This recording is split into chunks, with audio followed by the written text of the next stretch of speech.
G'day to all my friends and family, and welcome to this episode of Jim's 5am Club.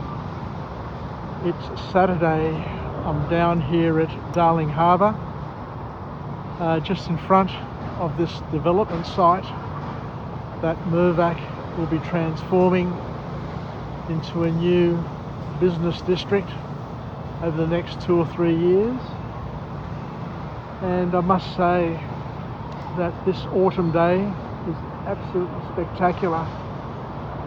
As I always say, the best time of year in Sydney town is without doubt autumn, where we've got blue skies, gentle breezes and mild temperatures. Today would have to be 10 out of 10, and as you can see, not a cloud in the sky regardless of where I look, and a blue sky to boot. What I want to do today is continue my tradition of Jim's 5am Club, where we go through and go on a walk and talk and go through OPE, other people's experiences, where we can take lessons, we can take life hacks and see if we can add those to the inventory of wisdom, skills and knowledge that we have, and use them to transform and to build our lives in ways that are positive and ways that we can benefit from. Not only us, but other people as well. The book summary that I'm going to go through today is a book that is called, or is entitled, Born to Run, and is a book written by an author known as Christopher McDougall, and it's a journey into looking back in time and trying to figure out how we humans as a species have been on top of the food chain of the animal kingdom for many years, for many good reasons. And there are some things that the author talks about, Christopher, which are quite profound and very interesting indeed. And as you can probably tell, he is a runner, and he is a person who runs barefooted and is the founder of the Barefoot Running Association. So he kicks off his book summary by basically telling us that if you don't think you're born to run, you are not only denying history, but you're denying who you are. And he basically says that the humans are physiologically designed to be runners. So much so that the way we are wired, the way we are built, makes us the ideal running machine, so to speak. The way the tendons are in our feet, our Achilles tendons, the way our ligaments are, the way we are designed, make us perfect for running, and running long distances. And the author says that it would probably go back to the early days when we were hunters and gatherers, where we would basically need to use our running capability to chase down our prey, our animals that we would eat, to chase them and spear them, and also to use our running capability to evade being captured by predators, by being able to run and hide when we heard predators coming our way. But he also says here that physiologically we're not only built to be able to run, but we're built to run great distances and great lengths. And this is really interesting. Once again, I didn't know this, I hadn't appreciated it, but having read this book, I now have a greater appreciation for what we're going to talk about next. Our bodies are constructed to run and to run far. Our two legs are capable of outrunning any animal on the planet. Who would have ever thought that that is possible? But a number of years ago, a couple of scientists put together a report, and they basically said that on a hot day, in a hot environment, a human can outrun a horse, a gazelle, a camel, a fox, a wolf, you name it. Whatever animals there are that operate and live on this planet, on a hot day, a human being can outrun them and chase them down. Because there's a big difference between a human and an animal. First of all, we don't have fur.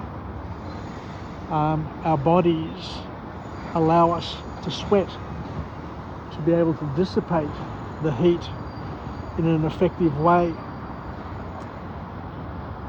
We are able to breathe as we are running and to vary our breaths regardless of how far and how hard we run. So we're able to not only relieve our body of heat through evaporation and sweating, we can also take in and exhale oxygen and remove the heat from our mouths. And our feet, as we said before, are designed in a way that enable us to take strides, long strides, and to spring and to translate energy into further energy to enable us to be efficient and effective at moving whilst running. We have more endurance than any other animal.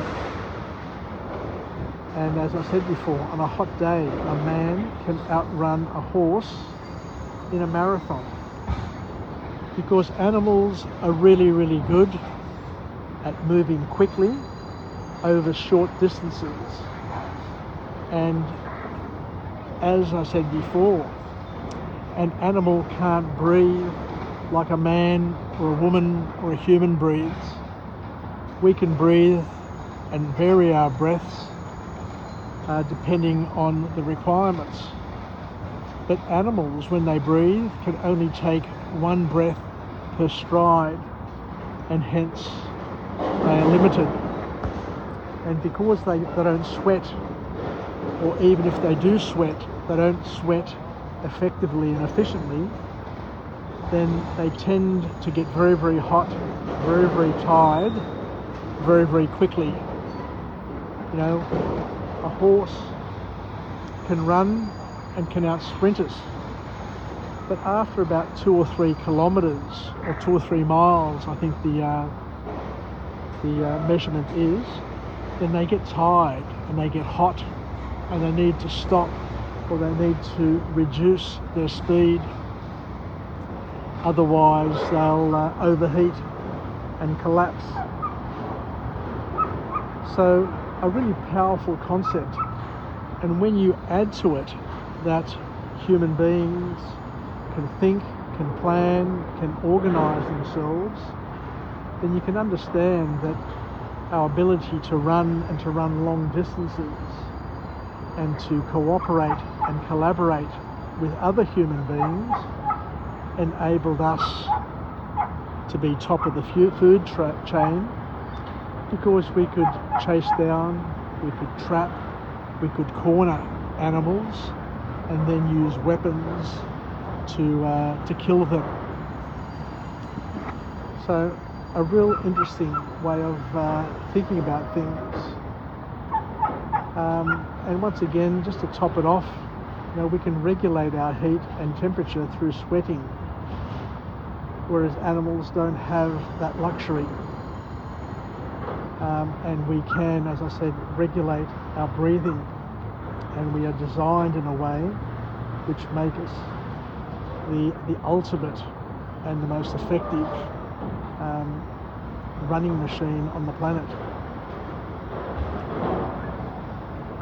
The author also talks about the fact that our Achilles tendon stretches and has an ability to release power to propel us forward using less energy per step than any other animal.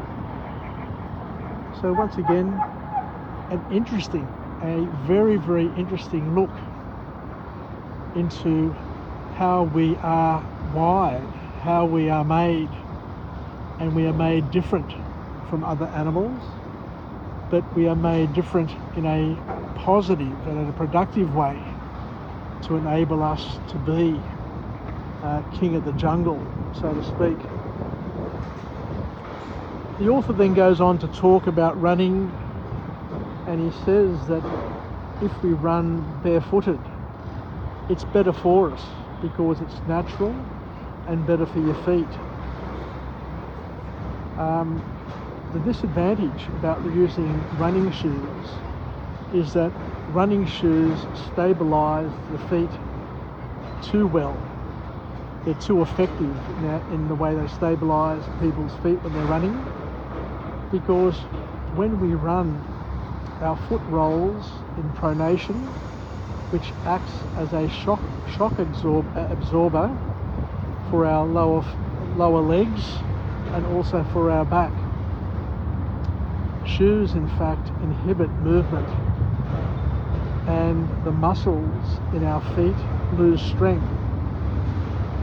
The other thing is that when you're using shoes to run, the shoes can't feel the ground, and we end up developing a poor running gait. So, as I said before, this author here is very much into barefoot running, and he says that barefoot running is the most natural and the most effective way you can run, because you make the most of the assets that we have available to us. You get an opportunity to feel the ground, your feet get an opportunity to roll with the surface, and by doing so you adjust your running gait to the conditions, and you get to be a better runner and to make running an integral part of your life. The other thing that the author talks about here, for those who want to delve into and to experiment with running, you can learn good form, and pacing yourself is essential, especially for distance running. Learning how to run properly is really important. And what the author here suggests is that by taking faster, shorter strides, it's much better for distance running. And if you use a metronome, which is set at 180 beats per minute, and use that as your running speed, you will become a better distance runner. The key is, according to this author, to run just below your aerobic threshold or below when you start to breathe heavy. And the good thing about running, the great thing about running from a health perspective, is it allows you to deplete the fat stored in your body rather than to access the fat stored as glycogen in your muscles. So running distances at a particular pace will act as a fat burning exercise that the author recommends.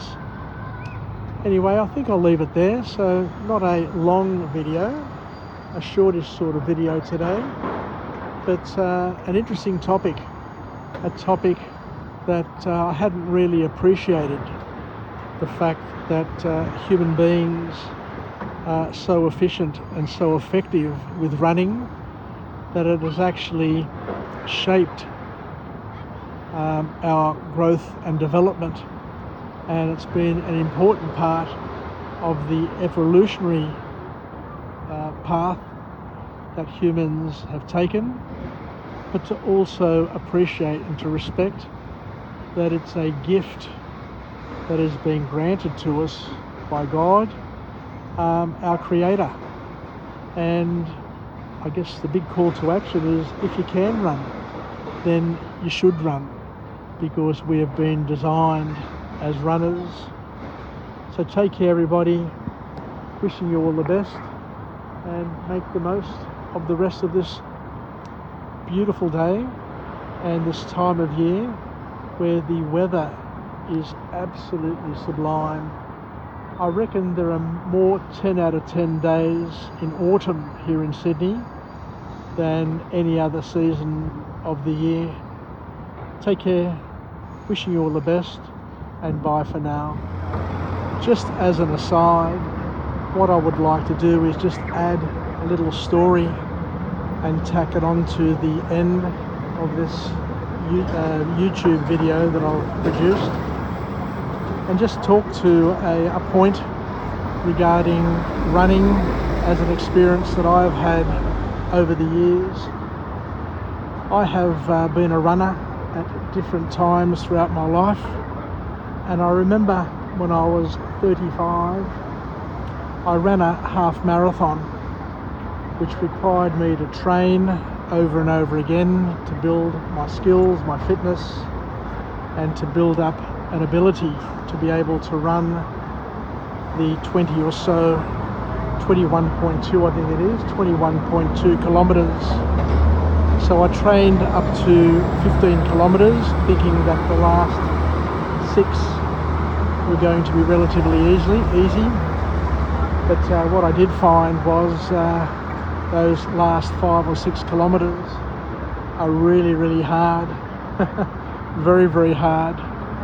But I think the greatest lesson of all for me from my running experience was that during the half marathon, I remember being lapped by the eventual winner, an African runner, and I remember him quite distinctively passing me, lapping me during the race, and he ran past me so quickly that I said to myself that even if I sprinted using spikes from blocks, fresh and at the peak of my running capability, there is no way in the world that I would have been able to have kept up with him. So I'm not saying that all runners are great runners, but there are some runners, some marathon runners, that can run at a pace and stick to that pace, just like there are ultra marathon runners, people who can run 100, 200, 300 kilometers in a day. What they do is they have a pace that they can replicate over and over again for hours upon hours. And this is the point that we were making before, that there are people who have the capability just to continue at a particular pace and be able to run down an enemy, run down an opponent, run down some prey. And that is what we're saying when we talk about man outrunning an animal over a marathon distance. It's just absolutely amazing, but it's only when you've been in an environment with a marathon runner and to see how quickly they actually do run and how consistently they can keep that pace going for, that you get to appreciate the human running machine. Take care, we'll chat again.